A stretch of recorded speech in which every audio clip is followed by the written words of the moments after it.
Hello everyone, welcome to the Kiki London YouTube channel. My name is Amanda. In today's video, we are going to be doing a layered milky builder gel nail art design. So I really hope you all enjoy watching. I'm going to be doing this design on some display press-on nail tips. So I haven't had to do any prep, but if you was of course doing this set on your own natural nails or clients' natural nails, then you would come in and do all of your prep and primer before coming in and applying your base. Speaking of base, today we're going to be using one of the new rubber color base shades. This is RB26, and since I swatched this color, I've been really wanting to try and incorporate it in a milky layered design. I really love that it's a milky white base and it has these beautiful champagne gold shimmers to it, so it is a super pretty color.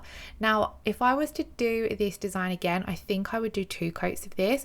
So it is a rubber base coat, but with the rubber color bases, they are base coat and color in one. So if you are using them in cooperation with other products and you're using them as a base coat, you do only need 1 coat. But if you're using them for their base and their color, then ideally it's better to apply them in 2 coats. I wanted this look to look quite soft and subtle, so that's why I just applied 1 coat of my rubber base to all of the nails. But I would like to try this again and do 2 coats of this to see if I could get those sparkles to come through a little bit more. But that's one of the great things about nail art, is you can really play around and make little tweaks to your designs and really level up how they look or change how a certain effect might look. So I have applied the rubber base to all 4 of the nails, cured them for 30 seconds. And then today we're going to be using the rubber base in conjunction with the Kiki London Easy Build Up Gel. And this is Snow Glaze, which is a gorgeous milky white. Now another thing that I really love about the rubber color base system is they pair really nicely with the Easy Build Up Gel range, and it kind of allows you to change the color of your Easy Build Up Gels slightly by combining them with different rubber color bases. So for example, here we're getting those beautiful gold shimmers coming through by using that milky shimmery base with the milky Snow Glaze Builder Gel. So for this particular design, I'm going to come in and do 1 thin coat of Snow Glaze Builder Gel to all of the nails, and we're then going to sandwich some stamping in between this layer of Snow Glaze and then our structure gel layer using crystal clear.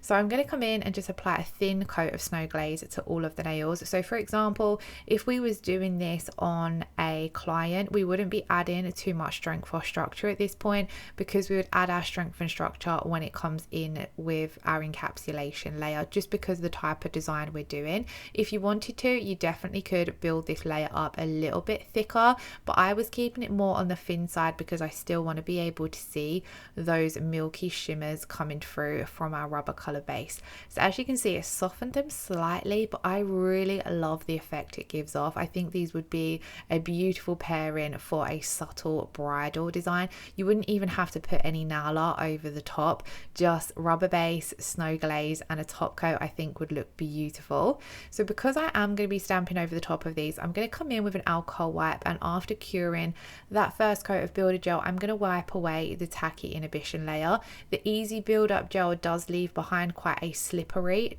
inhibition layer, and I find it a little bit tricky sometimes to stamp over the top of this. If you prefer, you don't have to wipe away that inhibition layer. I just find it a little bit easier.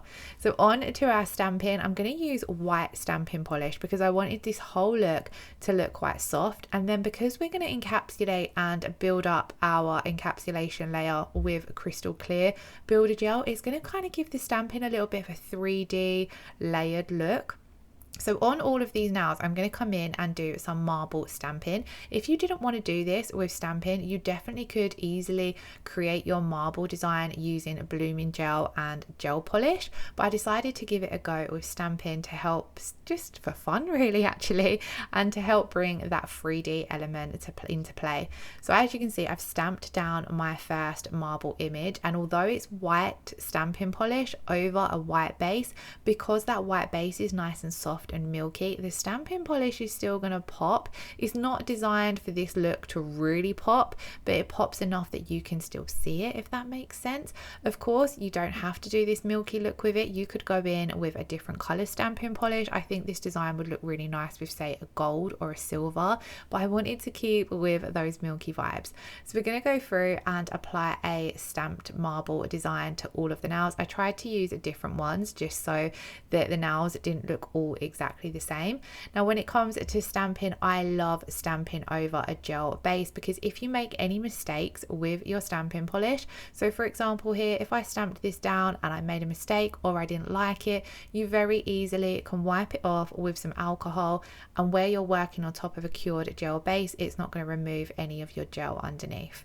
So when it comes to stamping, I like to apply a generous amount of stamping polish, scrape that excess, usually 1 to 2 scrapes will do. With a quick flick of the wrist with my roller, I'm going to pick up that image. I like to use a lint roller to remove any excess image, and then I'm just looking through my stamper and placing down that image where I want it to go on the nail, and then I give a firm press, a quick wriggle from side to side, and lift off. We then did give the stamping plate a really good clean with some acetone, and I did clean my stamper again using the lint roller. It's really important to clean your plate and your stamper between each image, otherwise you just won't get a nice clean clear pickup. Now at this point, this again is where I wish I'd done 2 coats of that RB26 underneath, because then the shimmers would have come through a little bit more, but it definitely worked for a nice soft milky subtle look. So this is what the nails look like once we've finished our stamping. I'm then going to take Easy Build Up in Crystal Clear. Now the name suits this gel polish, sorry, this builder gel beautifully, because it is crystal clear. If you look at any of the glitter encapsulation videos using this, you really see how clear this builder gel is. So I'm going to start off by applying a thin slip layer to the entire nail. This is going to give our builder ball gel a layer of gel to work on top of, and it's going to help guide that builder ball into place. So then I'm picking up my ball of builder gel, and I'm going to start down that cuticle area, and I'm just working this from side to side. And as you can see, because we've got that slip layer there, it helps maneuver this thicker ball of gel that you're building up your strength and structure with.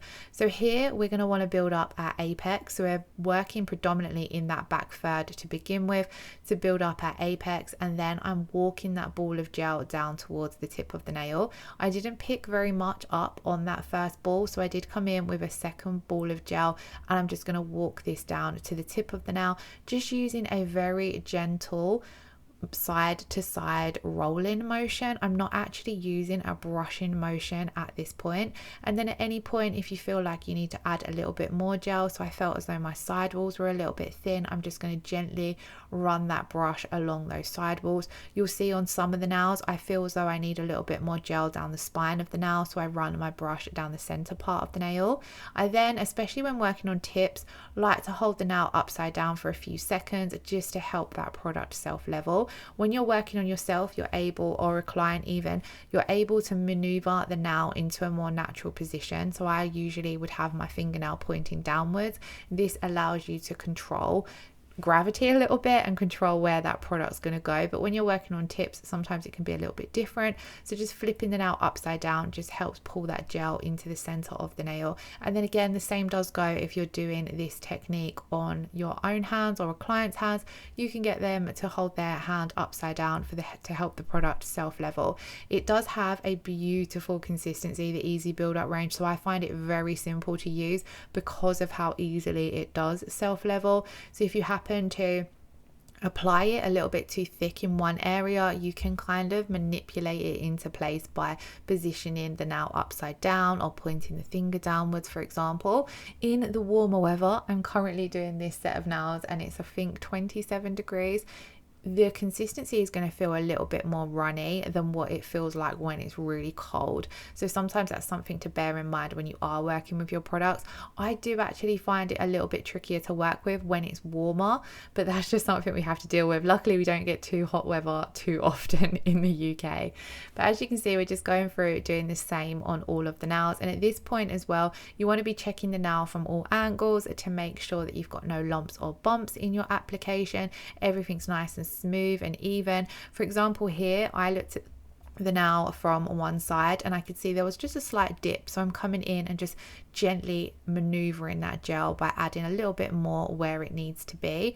And then because I'm working on tips as well, I'm also only doing one nail at the time and then popping it into cure. This is something similar I would do if I'm working on my own nails as well. For ease, I'll do one nail, pop it into cure. If I'm working on clients or somebody else, I will do one nail on the left hand, pop that into cure, and then whilst that nail's curing, I'll work on the right hand and swap over. And this way you can very quickly get through a full set of nails, but it makes application a little bit easier if you get it in the lamp to cure as soon as it's applied, in my opinion.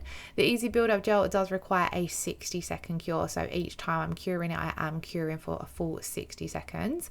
And then I do want to come in and refine the application a little bit. So again, I'm going to take an alcohol wipe and wipe away that tacky inhibition layer, and I'm fairly happy with the application. I just want to make sure everything looks nice and crisp, so I'm going to come in and just use a Kiki London buffer, and I'm using the 100 grit side for this. If you did feel as though your application here was a little bit thick or bulky or uneven, you definitely could come in and use a file. At this point, I would recommend a 180 grit file to come in and smooth out any unevenness or any bulkiness that you want to get rid of.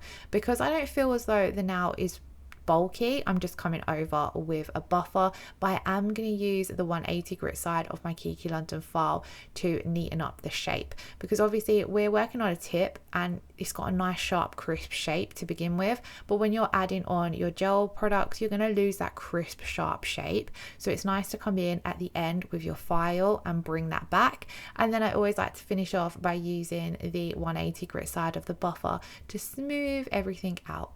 And then you do need to make sure to give the nails a really good clean after doing this to remove all of the dust. So I like to go in with the Kiki London dust brush. I usually go in dry and then with a spray of alcohol just to fully remove all of that dust, ready to come in and top coat. Today I'm going to top coat using the no wipe rubber top coat. This works beautifully in conjunction with the rubber bases and the easy build up gel, especially if you are wanting to use those products for strengthening properties. So the rubber base coat, the easy build up gel and the rubber top coat are all brilliant for clients who are wanting to grow their natural nails, clients who are quite hard on their natural nails, people with weak, damaged or brittle nails. All three of those products work amazing for any of those problems. So using them in conjunction really levels up a strengthening manicure. This is one of my go-to combinations when I'm wanting to give my own nails a little bit of TLC. So I'm going to come in and apply a thin coat of the rubber top coat to all of the nails, and then again this requires a 60-second cure. And then this, guys, was the finished result. So this is a super easy beginner salon friendly design, but it looks so pretty in my opinion. So I really hope you all enjoyed watching today's video. If you did, please do give it a thumbs up, leave me a comment below, let me know what design you would like to see next or what products you would like to see featured on the channel. If you're not already subscribed to the Kiki London channel, then please do consider hitting that subscription button, and I shall see you all again in the next video. I hope you all have a wonderful weekend. Lots of love. Take care. Bye bye.